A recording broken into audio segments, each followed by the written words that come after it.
There is a place in the Caribbean where the sea swallowed a city, a place once called the wickedest city on earth, a place where pirates reigned, fortunes were made overnight, and judgment struck in a single moment. This is the story of Port Royal, Jamaica, a city built on gold, sin, rebellion, and power, and lost in an earthquake that changed history forever. Today, only whispers remain beneath the waves. Hidden streets, buried taverns, forgotten treasures. But the past is not gone. It is simply underwater. Welcome to Port Royal, the sunken city of Jamaica.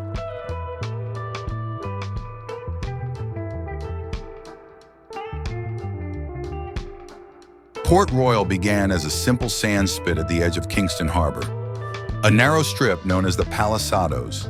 When the Spanish ruled Jamaica, the area was barely used. But when the English captured the island in 1655, everything changed.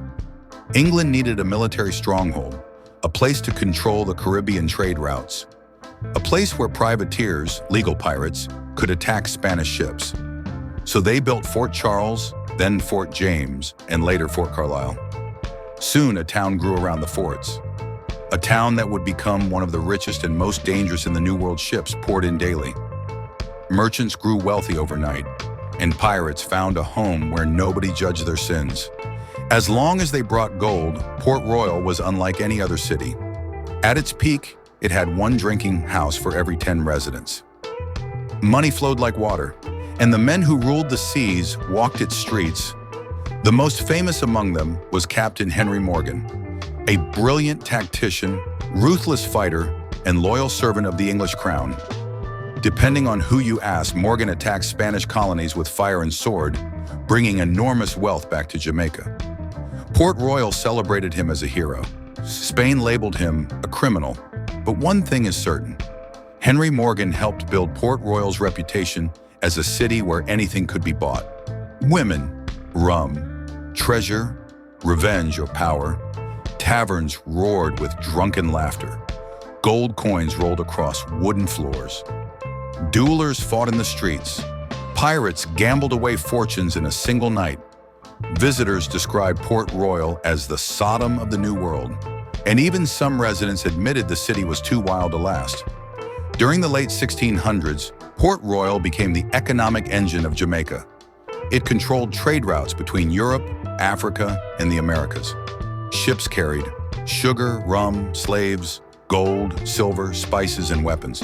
And every transaction, legal or illegal, paid taxes that made Port Royal stunningly rich. Merchants wore silk and velvet under the Caribbean sun. Women walked the streets covered in jewels. Men dined on plates of gold. Historian Charles Leslie wrote, "If hell had a port, it would be Port Royal." But wealth built on instability never lasts.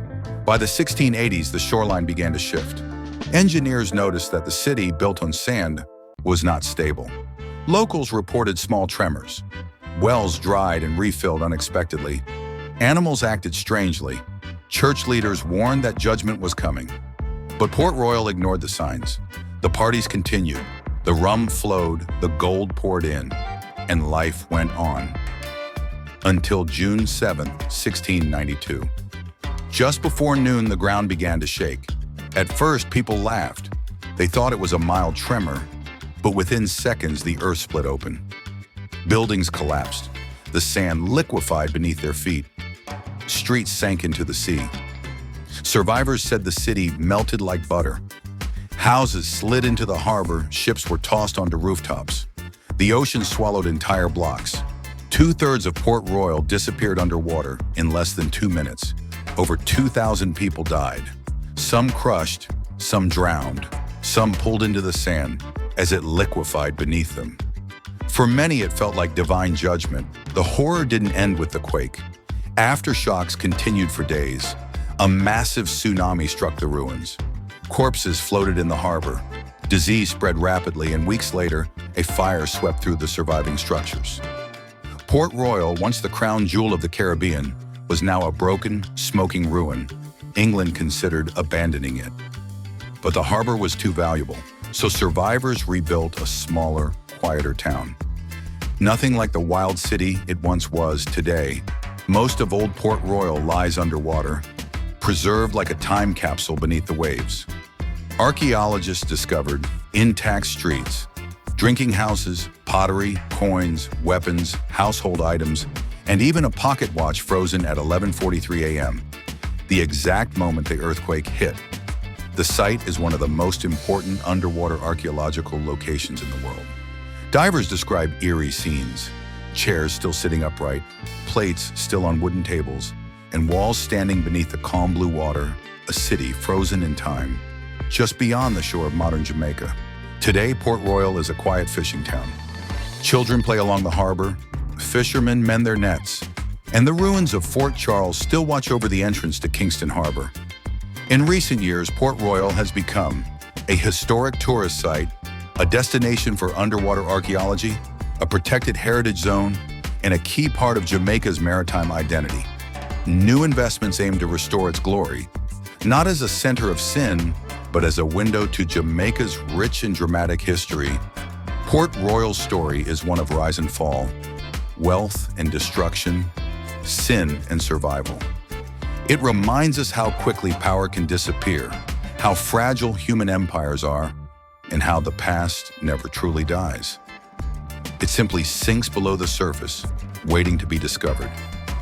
This is Port Royal, the city that defied the world and was judged by the earth itself, the sunken city of Jamaica. Thank you for watching. Until next time, walk good.